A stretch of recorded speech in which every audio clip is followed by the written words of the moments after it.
We don't forgive ourselves and we don't forgive each other. We have no grace for ourselves and each other. And you don't, and it's this reciprocal kind of symbiotic thing. You will not have grace for yourself if you do not have grace for others. Because if you're not practicing it with other people, you won't even be able to identify what that means with yourself, and vice versa. If you're not practicing grace with yourself and really understanding what that means to give yourself some fucking slack, cut yourself some slack, give yourself a break, love yourself and go, hey, you're doing the best with the tools that you were given up to this point in your life. That's what you're doing. I agree, but I do think that sometimes we do things that we hate about ourselves, and we repeat those things, and we do them over and over, and then we feel like, you know what, you keep doing this, you keep doing these things, why? And you don't deserve love, you don't deserve and that's it the lie. because you're punishing yourself. But Michael, that's the lie. We punish. I know that's the lie. That's the lie. God is love, and love has nothing to do with that shame. What if you don't believe in that. God? Well, I think then the universe, energy, karma, source energy, karma, all that stuff's tied into that. Sure, yeah, whatever, dude. I have no idea. Look, I have a lot of journey as a Christian in my life, and my faith is still very much tied to a lot of the bedrock of Christ and his words, and I think so many of the things that he stood for.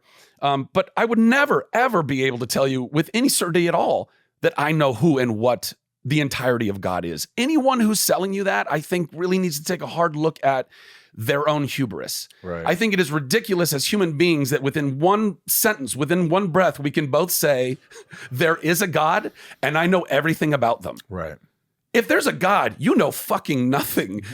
God is everything and everywhere. We can't possibly know all that. Right. So I think everybody needs to check themselves on that level a little bit. Let's still dive into our spiritualities and go find as much of God as we can. And I think it's evidenced all over. The Torah, the New and Old Testaments, even the Quran. You can find really, truly evidenced places where there is, I think, recognition of this incredible entity. Buddhists, Hindu, there's all a recognition of, guys, we're not doing this alone. There is something that is way bigger than all of us, and we need to be humble to it. Right. So and you're saying that God has helped you in most of that, of learning to love yourself. For you, well, because a lot of people, there's some people that don't believe in God. Like I believe totally in God. Understand. I'm not religious. I totally believe in understand. God, though. Right. I think I'm kind of spiritual. Right. But for people who are sitting there going, well, I'm so glad that Zach found God, but I haven't found God. But if it's not God, what do I do for myself? I understand. And what I'm saying, and that's why I said earlier, I'm grateful for the faith that I have and ultimately what I truly do believe, because I'm able to pin my need, desire, and power of self-love onto a concrete foundation of actual love, which is God. So because I believe even in the most abstract, anybody can believe in the most abstract form of God and still believe that, because there is that, you can say, okay, I believe that then. I believe that I'm worthy of love. What you're asking, which I totally understand, is, well, if you don't have that, how can you then still, where's the foundation for you to say, I am absolutely, unequivocally worthy of love just by being? And what I would say to those people who are listening out there or watching or whatever is, you're still a goddamn miracle, man. You're still a miracle. Even if this is all some random... You're here. You're here.